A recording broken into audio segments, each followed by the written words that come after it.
할렐루야. 지금 여기 계십니다는 제목으로 함께 하나님의 말씀 나누도록 하시겠습니다. 사랑하는 성도 여러분, 오늘 이 아침에 우리 가운데 찾아와 계신 하나님, 우리 자리 가운데 와 계신 그 하나님을 만나며 누리시는 복된 아침 되시기를 주님의 이름으로 축복합니다. 욥기 42장 5절에 욥은 이렇게 고백을 했습니다. 내가 죽게 대하여 귀로만 들었었더니 이제는 눈으로 주님을 배웁나이다. 욥은 우리가 알고 있는 것처럼 종교적인 열심과 그리고 순전한 마음을 가졌던 사람이었습니다. 그래서 늘 하나님 말씀 듣기를 소원했었고 그것을 사모하는 믿음의 사람이었습니다. 그러나 그의 삶 가운데 이해할 수 없는 고통이 찾아오고 시련이 찾아온 뒤에 욥이 한 가지 사실을 깨닫게 되었습니다. 그것은 바로 그가 이전까지 귀로만 들어왔던 그 하나님을 이제 자신의 삶 가까이에 찾아와 계시다는 것을 알게 되었다라고 고백하는 것입니다. 다시 말해서 이전에 머리로만 이해되어지던 그 하나님이 이제는 내 삶을 통하여서, 내 몸을 통하여서 그 하나님이 체험되어지고 이해되기 시작했다라고 말하는 것입니다. 사랑하는 성도 여러분, 오늘 저는 이 말씀을 통하여서 우리 삶 가운데 가까이 찾아와 계신 그 하나님, 나의 일상 가운데 찾아와 계신 그 하나님을 저와 여러분이 더 가까이 만나기고 또 경험하기를 축복합니다. 여러분, 성경은 온통 우리에게 찾아오신 하나님의 이야기가 기록이 되어져 있습니다. 창세기의 첫 시작은 이 온 세계 만물을 창조하신 하나님께서 그 첫 번째 사람인 아담과 함께 에덴 동산에 찾아오셔서 거기서 교제하며 만나신 장면이 기록되어져 있습니다. 그리고 성경의 맨 마지막인 요한계시록에도 이 에덴 동산이 다시 등장을 하고요. 그곳에는 둘째 아담 되시는 예수 그리스도를 통하여서 구원받은 모든 하나님의 백성들이 그분과 교제하며 온전히 그분의 통치 가운데 살아가는 완성된 하나님 나라의 모습이 그려져 있는 것입니다. 여러분, 우리가 복음을 믿고 믿음을 가지고 매일 살아간다라고 하는 것은 바로 이러한 시작과 끝이 무엇인지, 그리고 그 가운데에서 우리가 어떻게 살아가야 되는지에 대한 문제를 다루고 있는 것, 바로 신앙생활이라는 것입니다. 여러분, 하나님은 어디에나 계신 분이십니다. 그러나 그 어디나 계신 하나님을 만난다는 것이 때로는 우리의 생각처럼 쉽지가 않을 때가 있습니다. 여러분, 그렇지 않습니까? 여러분, 이 자리 가운데에 정말 예배를 사모해서 나온 분들도 계시고, 또는 여러분 가정의 평화를 위해서 나오신 분들도 계실지 모르겠습니다. 또 여러분 가운데에 어떤 분들은 정말 하나님을 알고 싶고 믿고 싶지만, 그러나 도무지 내 생각과 내 지식으로는 그 하나님의 말씀이 동의가 되어지지 않는 분들도 분명히 있을 것입니다. 아무리 이해해 보려고 애를 써보아도, 아무리 믿으려고 힘써보아도 잘 믿어지지 않는 것, 그것이 바로 복음인 것입니다. 왜냐하면 복음은 내가 애쓰고 수고한 것으로 얻는 것이 아니기 때문이 그래요. 이 세상에 있는 모든 인과율의 법칙은 내가 수고하고 노력한 것만큼 내가 거두는 것이잖아요. 그러나 복음의 원리는 그렇지 않습니다. 내가 수고하지 않은 것, 하나님 그분이 이루신 것을 누리는 것이 바로 복음인 것입니다. 그래서 오늘 본문을 통해서 나누고 싶은 첫 번째 메시지는 이것입니다. 복음은 나에게 찾아오시는 하나님의 은혜, 복음은 나에게 찾아오시는 하나님의 은혜라는 것입니다. 여러분, 호주 방송 프로그램 가운데에 해안 안전요원들의 이야기를 다룬 본다이 레스큐라는 프로그램을 혹시 알고 계십니까? 제가 자료를 찾아보니까 2006년도에 방송을 시작을 해서 지금까지 아마 방영이 되고 있는 것 같아요. 그리고 호주뿐만 아니라 전 세계 100여 개 국가에 이 본다이 레스큐라는 방송이 수출이 되어져서 그렇게 방송이 되고 있다고 합니다. 여러분, 이 제목이 본다이 레스큐이기 때문에 우리 시드니에 있는 저기 아름다운 해변인 본다이 비치를 배경으로 한 방송이라는 것을 여러분 아마 짐작을 하실 것이에요. 이 본다이 레스큐 팀이 여름철 한철에 물에 빠져서 호적되는 사람을 건져 올리는 숫자가 여러분 얼마나 되는지 혹시 아십니까? 여러분 한번 상상해 보시겠습니까?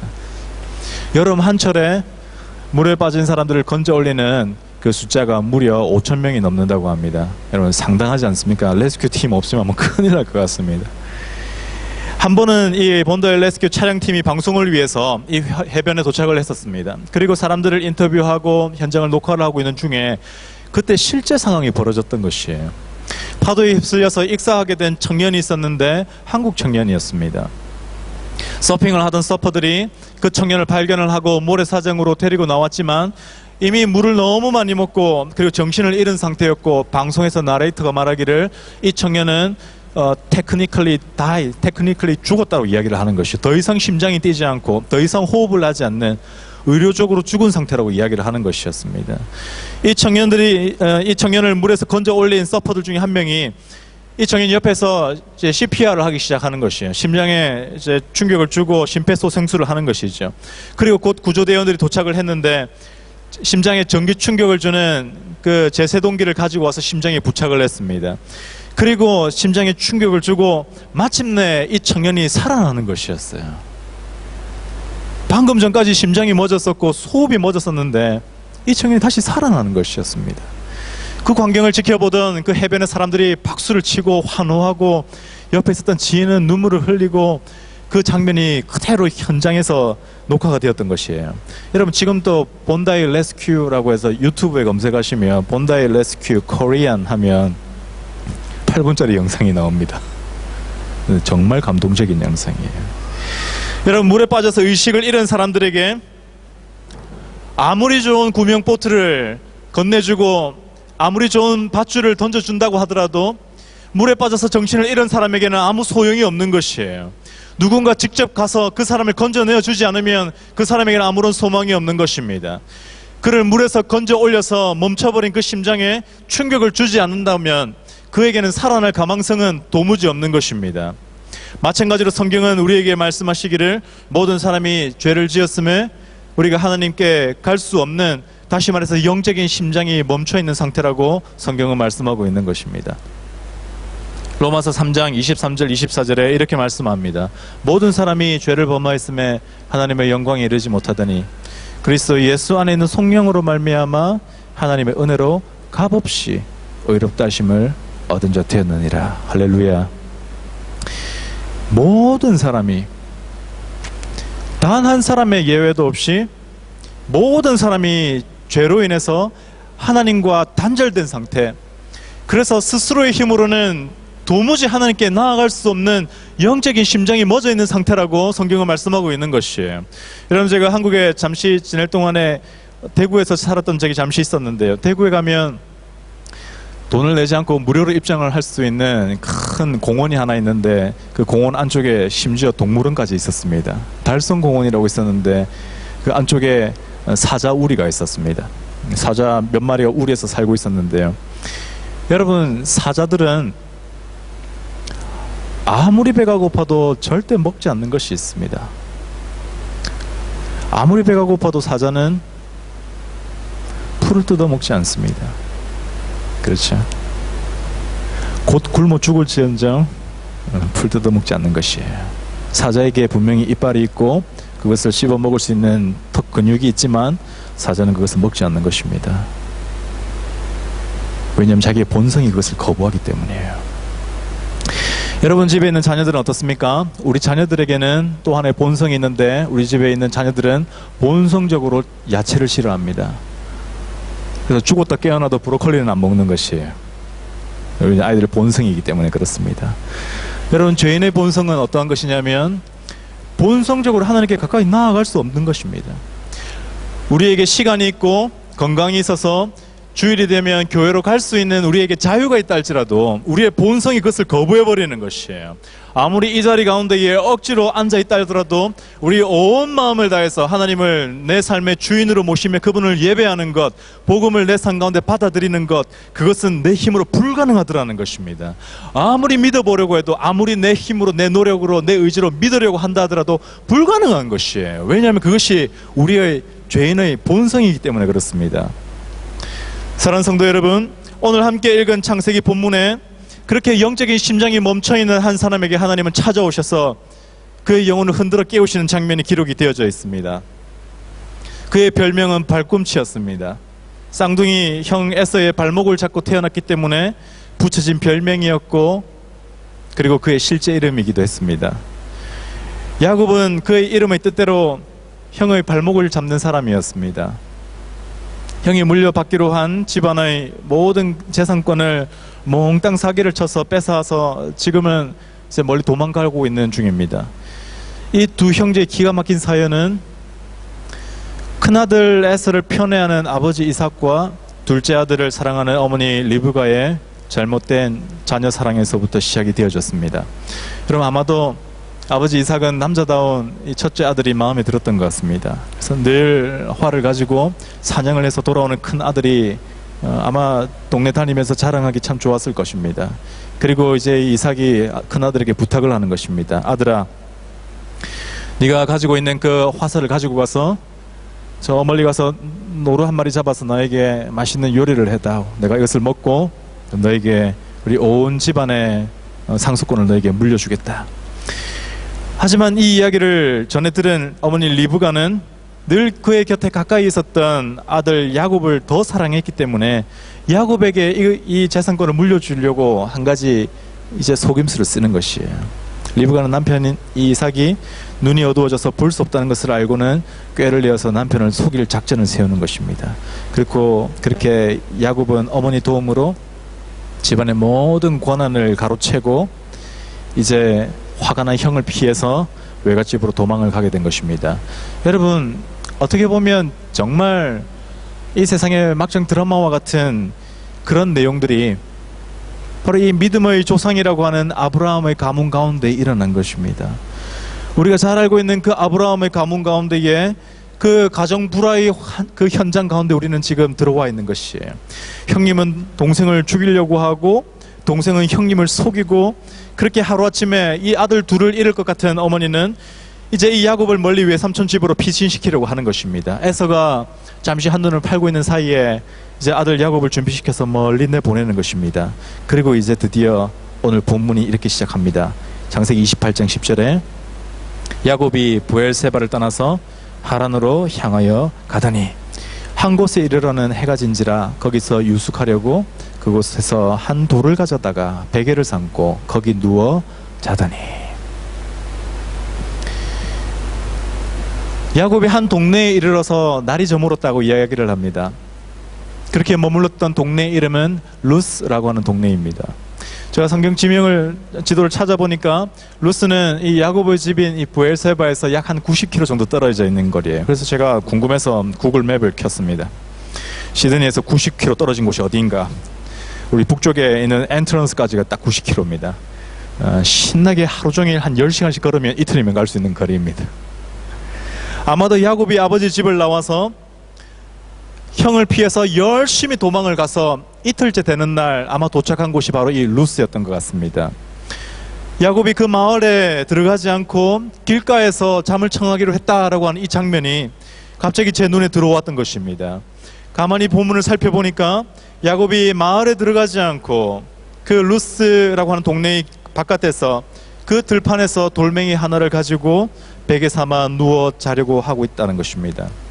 그런데 신기한 것은 창세기 원문을 살펴보면 실제로 베개라고 하는 단어는 나와 있지는 않습니다. 아무리 자세히 살펴봐도 베개라고 하는 것이 나와 있지가 않아요. 그 대신 이렇게 나와 있습니다. 히브리 원문에는 야곱이 돌을 하나 가져다가 그의 머리 곁에 두었더라.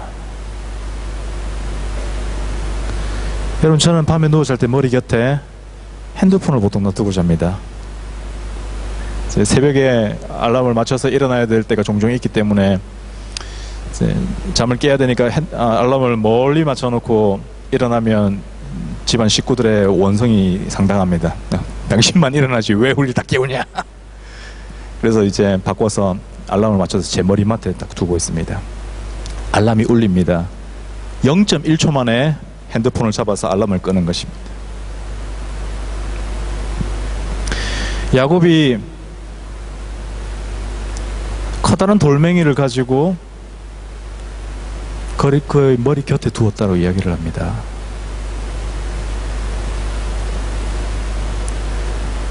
물론 베개로 사용했을 수도 있고요, 무기로 사용했을 수도 있습니다. 그렇게 집이 아닌 들판에서 잠을 자야 했던 그날 밤에 들짐승이 나타나거나 혹은 자기를 죽이려고 쫓아오고 있는 형 에서가 들어닥칠지도 모르기 때문에 야곱은 그의 머리 곁에 큰 짱돌 하나를 갖다 놓고 그것을 베개 삼아서 누워 잤던 것입니다. 여러분 아마 야곱의 평생에 써보았던 베개 중에 그렇게 불편하기 짝이 없는 베개는 아마 처음이었을 것입니다. 또한 그 돌베개를 베고 잠을 잤던 그날 밤은 아마도 야곱의 평생에 잊을 수 없는 불안과 공포로 가득했던 그날 저녁이었을 것입니다. 차가운 팔레스타인의 밤바람이 불기 시작합니다. 지나온 자신의 삶이 처량하게 느껴졌습니다. 자신의 욕심이 벌려놓은 이 돌이킬 수 없는 실수가 원망스럽기만 했습니다. 자신보다 형을 편애하는 아버지 이삭이 너무 미웠습니다. 자기를 끔찍히 사랑해주는 엄마 리브가가 너무나 보고 싶었습니다. 그렇게 불안과 후회와 추위 속에 야곱은 그날 밤 잠들어야 했었고요. 그리고 그날 밤에 하나님은 그에게 찾아오셨습니다. 오늘 본문 12절 가운데 이렇게 기록하고 있습니다. 꿈에 본즉 사닥다리가 땅 위에 서 있는데 그 꼭대기가 하늘에 닿았고 또 본즉 하나님의 사자들이 그 위에서 오르락 내리락 했다라고 기록하고 있어요. 여러분, 우리가 가지고 있는 개역개정 성경에는 사닥다리라고 되어져 있습니다.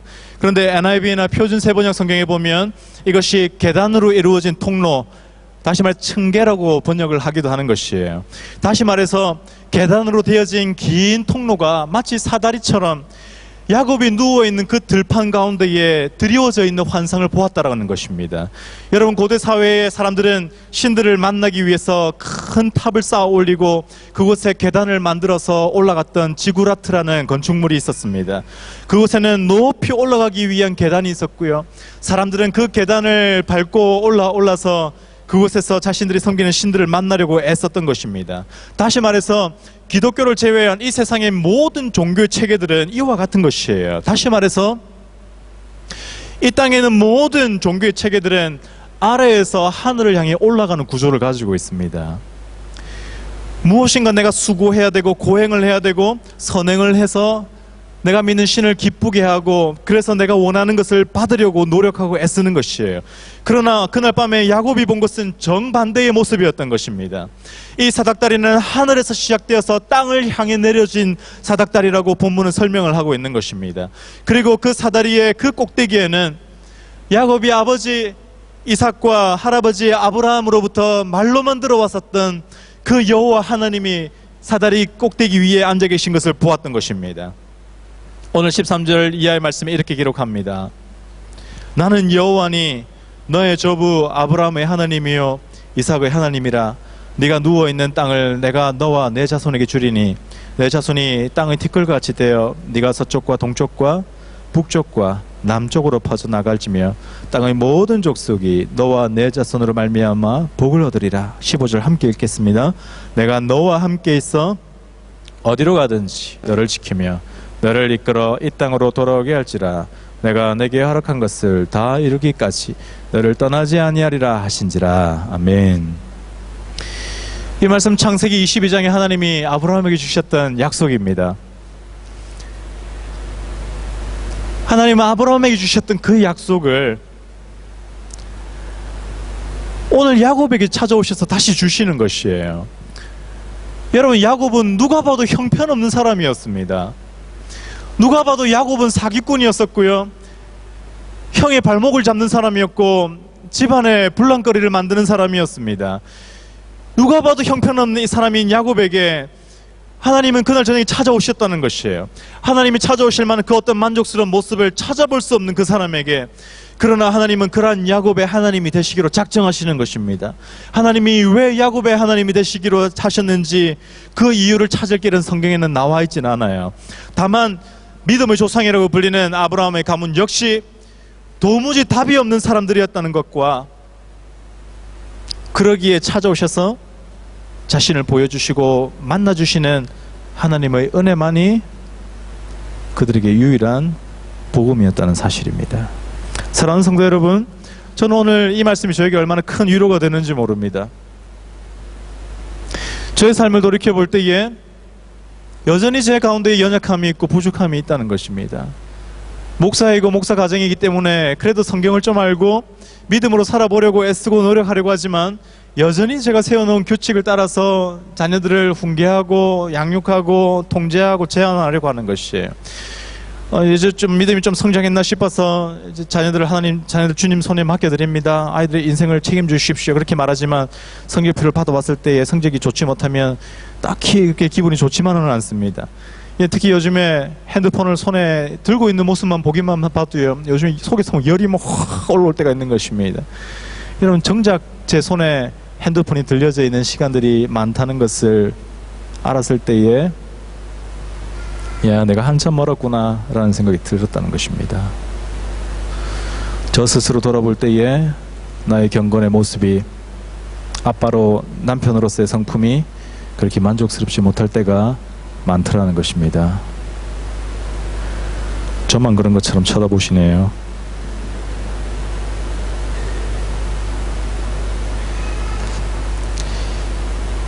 그래서 저에게 먼저 찾아오시는 하나님이 저에게는 큰 은혜인 것입니다. 만약 하나님이 저에게 하나님을 향해서 그 계단을 쌓아 올리라고 만약에 말씀하셨다고 한다면 저는 아마 시작도 하지 않았을 것이에요. 그런 저에게 찾아오신 하나님의 은혜가 또한 이 야곱에게 찾아오셔서, 하나님은 그날 저녁에 사닥다리를 통해서 야곱을 찾아오시고 그의 삶을 만지시고 회복시키시는 것이에요. 그리고 그 하나님은 동일하게 오늘 예수 그리스도의 십자가를 통해서 오늘 저와 여러분의 삶 가운데 찾아오시는 것입니다. 할렐루야. 사랑하는 성도 여러분, 하나님은 야곱을 만나 주셨듯이 오늘 예수 그리스도의 십자가를 통해서 저와 여러분의 무너져 있는 삶의 현장 가운데 찾아오시는 것입니다.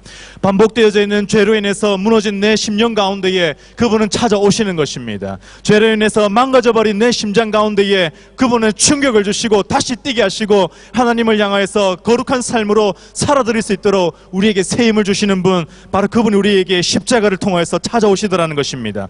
하나님이 왜 우리에게 찾아오셔서 왜 자격 없는 우리에게 그런 은혜를 주시는지 그 이유는 우리는 알 수는 없습니다. 다만 그것을 우리는 하나님의 은혜일 뿐이라고 말하는 것입니다. 만약 하나님이 우리에게 이 은혜를 주시지 않는다고 한다면 그 누구도 하나님께 나아갈 수가 없는 것입니다. 나의 죄악과 약함에도 불구하고 하나님은 우리를 그분의 자녀 삼으시기로 작정하십니다. 사도 바울은 로마서 8장 말씀 가운데 이렇게 기록합니다. 내가 확신하노니 사망이나 생명이나 천사들이나 장래일이나 현재일이나 그 어떤 피조물이랄지라도 우리를 우리 주 예수 그리스도 안에 있는 하나님의 사랑에서 끊을 수 없느니라. 할렐루야. 그 누구도 우리를 하나님의 사랑에서 끊을 수 없다라고 말씀하시는 것이에요. 하물며 내 안에 있는 약함과 죄악된 것들과 그러한 습성들이 하나님의 사랑을 포기시킬 수 없는 것입니다. 사랑하는 성도 여러분, 여러분 연약한 가운데 계십니까? 포기하지 아니하시는 그분 앞으로 나오셔서 우리를 회복시키시는 그분을 붙잡으시길 축복합니다. 이제 오늘 말씀을 통해서 나눌 두 번째 메시지는 이것입니다. 두 번째는 고통은 하나님 앞에서 새롭게 해석되어진다. 고통은 하나님 앞에서 새롭게 해석되어진다라는 것입니다. 오늘 아버지 집을 떠난 야곱에게는 이제 약 900km에 달하는 긴 여정이 시작되었습니다. 자기 외갓집이 하란에 있었는데 하란은 이 브엘세바에서부터 약 900km가 떨어져 있는 곳입니다. 여러분, 시드니에서 900km가 떨어져 있는 곳이 정확하게 멜번이 900km 떨어져 있었습니다. 여러분, 900km 떨어져 있습니다. 여러분, 멜번까지 혹시 걸어가 보신 분이 계신지 모르겠는데 여러분, 걸어가면 얼마나 걸리겠습니까? 제가 대충 계산해 보니까 한 달은 걸리는 것 같습니다. 한 달 동안 하루 종일 걷고 하루씩 쉬고 한 달 정도 걸리는 것 같습니다. 여러분, 이 브엘세바에서 하란으로 가는 이 길고 험한 여정 가운데에 성경은 오늘 야곱이 머물러 있던 이 장소에 대해서만 집중해서 보고 있는 것입니다. 야곱이 하란으로 가는 그 긴 여정 가운데에 약 한 달은 가야 되는 그 긴 여정 가운데에 오늘 성경은 야곱이 그 들판 가운데 누워있는 그 자리를 집중해서 주목하여 보고 있는 것입니다. 여러분, 왜 그런 줄 아십니까? 왜냐하면 이 순간이 야곱에게 더없이 중요한 그의 삶의 전환점이었기 때문입니다. 이전에 귀로만 들어왔던 그 하나님을 이제 그 하나님을 몸으로 체험하며 만나게 되는 상황이었던 것입니다. 브엘세바를 떠나서 하란으로 가는 그 긴 여정은 참 의미가 있는 길이었습니다. 왜냐하면 오래전에 할아버지였던 아브라함이 그 가족들과 함께 하나님의 부르심을 따라서 건너왔었던, 가나안 땅을 오기 위해 건너왔던 바로 그 길이었습니다. 그리고 이제 오늘 야곱은 반대로 할아버지가 걸어오셨던 그 길을 떠나서 하란으로 돌아가고 있는 중입니다. 그리고 그의 상황은 아브라함보다 더 좋지 않았습니다. 아브라함은 가족도 있었고 함께하는 사람들도 있었고 비전이 있었습니다. 그러나 야곱은 홀로 이 길을 걸어가고 있는 중입니다. 여러분, 한 달 동안 이 먼 길을 갈 때에 얼마나 많은 일들이 있겠습니까? 그런데 오늘 성경은 야곱이 돌베개를 베고 누워 자고 있는 이 루스를 집중해서 보고 있는 것입니다. 지난밤 야곱은 이 루스에서 돌베개를 베고 잠들었습니다. 분명 야곱에게 이 루스는 그의 인생에 있어서 기억하고 싶지 않은 장소일 것입니다. 아버지 집을 뛰쳐나와서 도망쳐야 했었고, 그리고 그 긴 여정을 시작했었던 첫 시작이었으며, 그렇게 돌베개를 베고 누워 잤던 그곳은 실수와 연약함과 후회, 가족에 대한 원망과 눈물이 뒤섞여 있는 장소가 바로 그 장소였던 것입니다. 뒤로 돌아가자니 복수의 칼을 갈고 있는 형님 에서가 기다리고 있고, 앞으로 가자니 무슨 일이 벌어질지 막막하여서 아무것도 보이지 않는 상황이었습니다. 하지만 지난밤에 하나님이 그에게 찾아오셨던 것입니다. 그리고 성경은 말하기를 이제 날이 밝았다라고 이야기를 하는 것입니다. 지난밤에 하나님을 만나고 경험한 야곱의 눈에 비친 이 루스는 더 이상 어제의 루스가 아니었던 것입니다.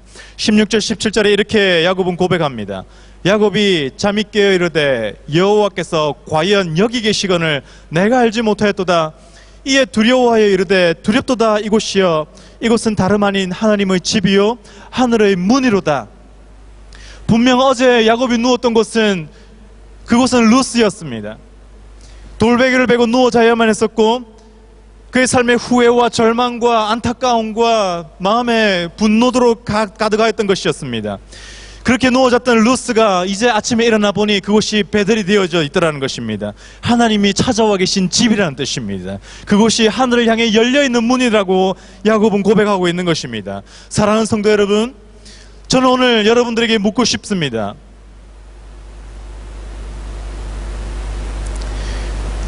지금 여러분 가운데에 내 인생의 루스 한가운데에 돌베개를 베고 누워 자고 계신 분들은 계시지 않으십니까?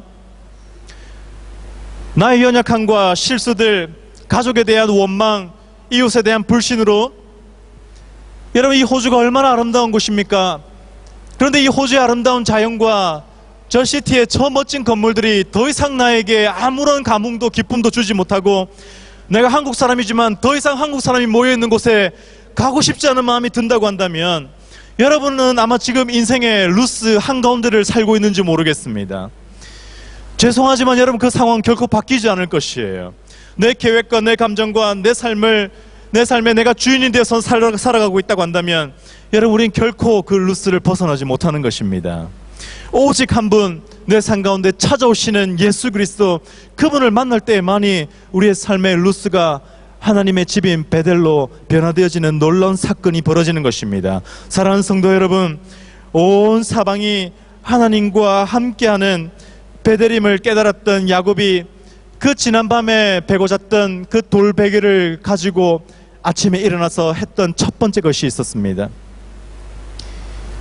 간밤에 머리를 베고 누워 잤던 그 돌베개, 혹시 들짐승이나 형 에서가 찾아오면 무기로 쓰려고 머리맡에 두었던 그 돌베개를 이제 기둥으로 세우는 것입니다. 그리고 성경은 그가 그곳에 기름을 부었다라고 이야기를 합니다.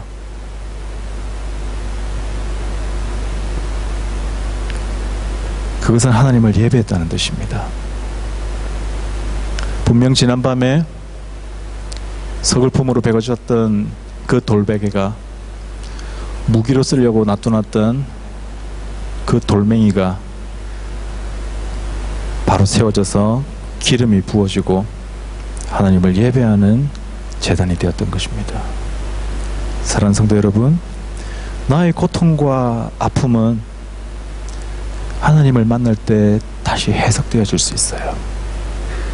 내 삶에 도무지 이해되어지지 않는 고통의 순간들과 도무지 짜맞춰지지 않는 내 인생의 퍼즐 조각은 하나님을 만날 때에 완성되어집니다.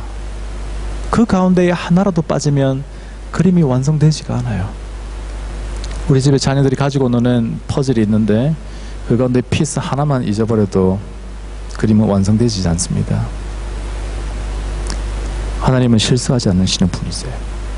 내 삶 가운데 주신 루스의 그 서글픈 순간조차도 하나님을 만날 때에 빛나는 별과 같이 하나님을 예배하는 장소가 되어질 수 있는 것입니다. 사랑하는 성도 여러분, 우리 가운데 찾아와 계신 그 예수 그리스도를 여러분 가운데 모시기를 축복합니다.